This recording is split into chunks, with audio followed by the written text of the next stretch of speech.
Assalamualaikum warahmatullahi wabarakatuh. Bismillahirrahmanirrahim. Alhamdulillahirrabbilalamin. Wassalatu wassalamu ala asrofil anbiya wal mursalin Sayyidina wa maulana Muhammadin amma ba'du.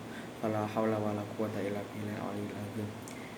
Yang saya hormati Bapak Abdul Azim selaku dosen pengampu mata kuliah pelajaran agama Islam, dan tak lupa teman-teman semua yang berbahagia.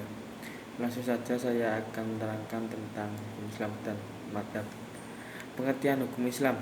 Dalam khazanah pemikiran hukum Islam, untuk menyebut segala aturan yang terlahir dari Islam, umat Islam tidak hanya menamainya dengan hukum Islam. Ada istilah-istilah lain yang secara konseptual maknanya sangat berdekatan dan bahkan terkadang sulit dibedakan antara yang satu dengan yang lain. Istilah-istilah tersebut adalah syariat dan fikih. Ketiga istilah ini dalam penggunaannya oleh umat Islam tidak jarang menimbulkan kerancuan satu dengan yang lain. Dilihat dari perspektif sejarah, istilah hukum Islam disinyalir datang paling belakangan bila dibandingkan dengan istilah syariat dan fikih. Namun, sejak kapan istilah hukum Islam digunakan dalam khazanah keilmuan Islam tidak diketahui secara pasti sejak diturunkan oleh Allah.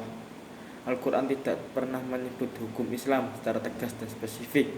Memang kata hukum dalam Al-Quran hadis ada banyak, tetapi tidak didampingi dengan kata-kata Islam. Mencermati sejarah di atas dapat difahami bahwa istilah hukum Islam merupakan sebuah istilah yang muncul belakangan dibandingkan syariat dan fikih.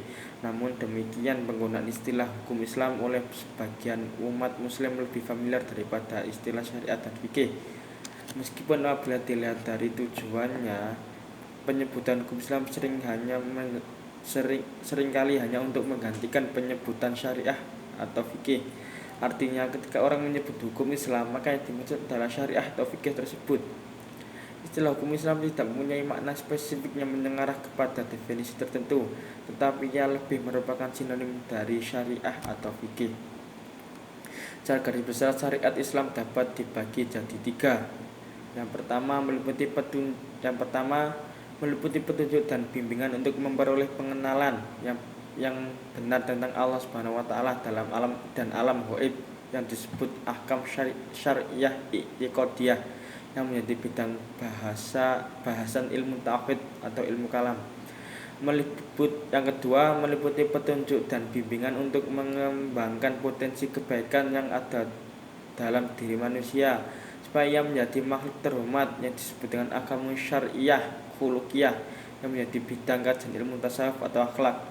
Yang ketiga meliputi berbagai ketentuan dan seperangkat peraturan hukum untuk menata hal-hal praktis dalam melakukan ibadah atau pengabdian kepada Allah, melakukan hubungan pergaulan sehari-hari sesama manusia dalam rangka memenuhi hajat hidup, melakukan hubungan dalam lingkungan keluarga, dan melakukan penertiban hukum untuk menjamin tegaknya keadilan, terwujudnya ketentraman dalam pergaulan manusia, yang disebut dengan ahkam syariah amaliyah, atau dalam bahasa lain masuk dalam bahasan ilmu fikih. Ragam pendekatan hukum Islam. Yang pertama, tekstualis atau transkripturalis. Rangka pemahaman ini mencoba memahami teks-teks Al-Quran dan hadis secara tersurat atau apa adanya. Ragam ini juga berusaha untuk menjadikan hasil penafsiran para ulama generasi awal fikih klasik menjadi rujukan ideal untuk dilaksanakan pada zaman sekarang ini. Yang kedua, rasionalis. Ragam memahami ini mencoba memahami teks-teks Al-Quran dan hadis secara tersurat. Dalam arti lain, makna dibalik teks tersebut. Orang-orang yang menganut tipe ini memberikan porsi rasio atau nalar yang sangat besar dalam memahami teks Al-Quran dan hadis. Mereka berpendapat bahwa rasio nalar harus ditempatkan pada posisi tertinggi. Kelompok ini juga berkeyakinan bahwa melalui akal semua teks dapat difahami dengan benar. Yang ketiga, kontekstual. Pemahaman ragam ini belakangan ini dikembangkan oleh banyak ulama. Para penganut ragam ini berusaha menggali substansi teks Al-Quran dan hadis, kemudian mengkontekskannya sesuai dengan perkembangan situasi dan kondisi. Dengan cara ini, pesan luhur dalam suatu teks tidak hilang begitu saja, namun formulasi penerapannya dalam kehidupan disesuaikan dengan perkembangan sosial kemasyarakatan. Sumber hukum Islam. Yang pertama adalah Al-Quran. Sumber pokok hukum Islam. Al-Quran secara etimologis berdasarkan pendapat yang paling kuat sebagaimana dinyatakan oleh Dr. Subki Sholeh, berarti bacaan atau yang dibaca. Adapun secara terminologis menurut Imam Syaukani, Al-Quran adalah kalam Allah yang diturunkan kepada Rasulnya Muhammad bin Abdullah dalam bahasa Arab dan maknanya yang murni yang sampai kepada kita secara mutawatir. Mutawatir artinya proses penyampaian Al-Quran kepada kita tidak mengalami keterputusan generasi dan dilakukan oleh orang-orang yang bila dilihat secara jumlah maupun integritas moralnya tidak mungkin berdusta. Yang kedua yaitu hadis, sumber hukum Islam kedua. Hasil secara etimologi berarti perkataan atau cerita atau kejadian, seperti dalam ungkapan Arab at-takadatsu ma'ahu, yang artinya saya berkata dengannya. Hadis al-ifk artinya cerita bohong, dan hadis adim yang artinya kejadian besar. Dilihat dari sisi historis, keberadaan hadis berbeda dengan Al-Quran. Al-Quran telah dimulai penulisannya sejak zaman Nabi Muhammad SAW, yang namun baru dikodifikasi atau dikumpulkan menjadi mushaf yang utuh pada zaman Khalifah Utsman bin Affan.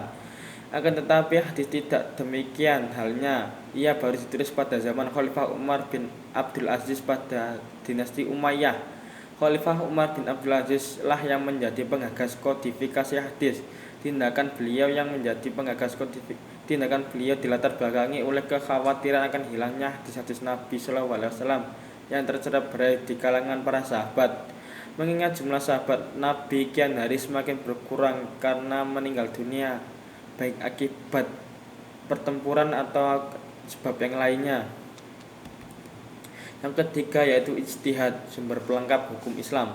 Ijtihad secara bahasa adalah mencurahkan segala kemampuan untuk merealisasikan sesuatu. Pengertian ini mengandung makna bahwa ijtihad hanya dipergunakan pada sesuatu hal di mana ada beban berat atau kesulitan. Untuk itu belum dinamakan ijtihad manakala suatu proses pekerjaan tidak mengandung unsur kesulitan atau beban berat.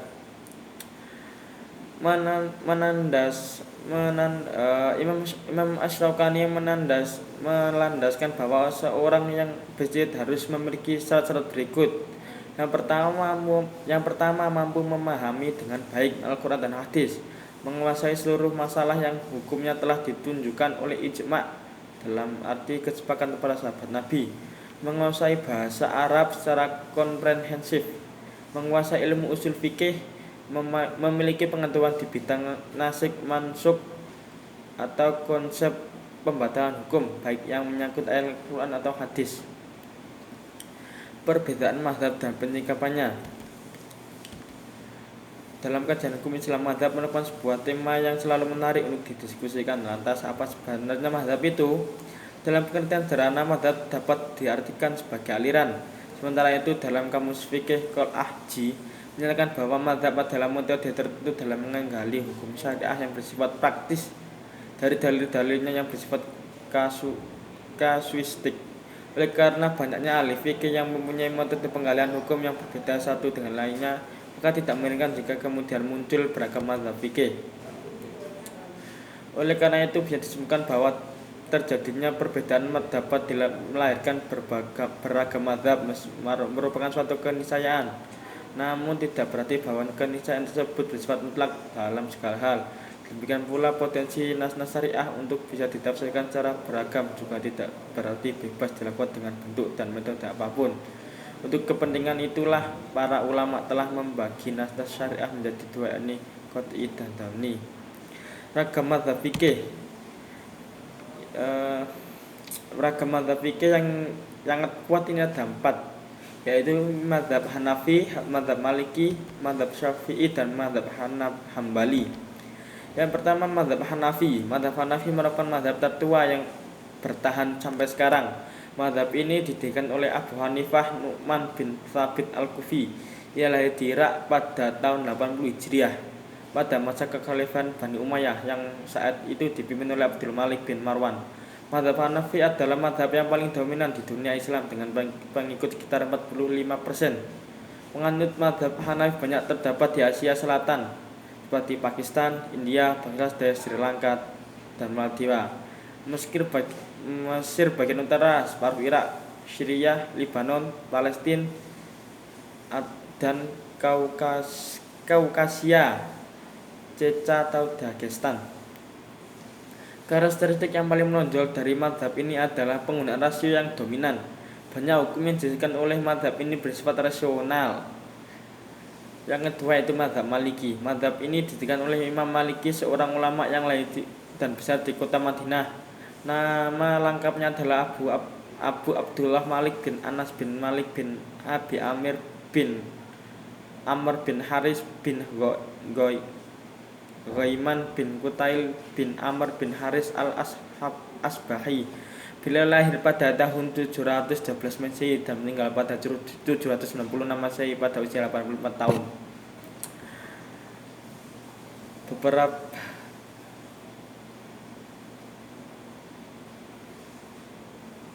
Perbedaan mazhab Hanafi yang bercorak rasional. Mazhab Maliki justru sebaliknya, mazhab ini cenderung tradisional. Hal ini tidak bisa dilepaskan dengan keberadaan kota Hijaz, Mekah dan Madinah, di mana Imam Malik menghabiskan sebagian besar masa hidupnya. Masyarakat kota ini tak banyak berhubungan dengan peradaban Yunani yang rasional. Selain itu, tradisi keberagaman yang diwarisi sejak zaman Nabi masih terjaga dengan baik oleh masyarakat Madinah. Dua faktor inilah yang menyebabkan mengapa mazhab Maliki sangat berbeda dengan mazhab Hanafi. Yang ketiga, Imam Syafi'i. Mazhab ini dibangun oleh Muhammad bin Idris Asy-Syafi'i, seorang keturunan Hasyim bin Abdul Muthalib. Beliau lahir di Gaza tahun 150 Hijriah bersama dengan wafatnya Imam Abu Hanifah. Guru Imam Syafi'i yang pertama ialah Muslim bin Khalid, seorang mufti di Mekah. Imam Syafi'i telah hafal Al-Quran pada usia 9 tahun. Setelah beliau hafal Al-Quran, berusaha mempelajari bahasa dan sastra, kemudian beliau mempelajari hadis dan fikih. Mazhab Syafi'i hingga kini dianut oleh umat Islam di Libya, Mesir, Indonesia, Filipina, Malaysia, Somalia, Arabia Selatan, Palestina, Yordania, Lebanon, Syria, Irak, Hijaz, Pakistan, India, Jazirah, Indochina, Sunni Rusia, dan Yaman. Saat ini mazhab Syafi'i diberikan diikuti oleh 28% umat Islam di dunia. Yang keempat, mazhab Hambali. Pendiri mazhab Hambali ialah Imam Abu Abdillah Ahmad bin Hanbal bin Hilal Az-Zahil Asy-Syaibani. Beliau lahir di Baghdad pada tahun 164 Hijriah dan wafat pada tahun 241 Hijriah. Ahmad bin Hanbal adalah seorang imam yang banyak berkunjung ke berbagai negara untuk mencari ilmu pengetahuan, antara lain Syria, Hijaz, Yaman, Kufah, dan Basrah. Ia mampu menghimpun jumlah 40.000 hadis dalam kitab musnadnya. Mazhab Hambali berkembang di Baghdad, Irak, dan Mesir dalam waktu yang sangat lama. Pada abad 12, mazhab Hambali berkembang di Arab Saudi, terutama pada masa pemerintahan Raja Abdul Aziz As-Saudi. Saat ini mazhab Hambali menjadi mazhab resmi pemerintah Saudi dan mempunyai pengaruh terbesar seluruh Jazirah Arab, Palestina, Syria, dan Irak. Mungkin cuma itu yang bisa saya sampaikan. Kurang lebihnya mohon maaf. Assalamualaikum warahmatullahi wabarakatuh.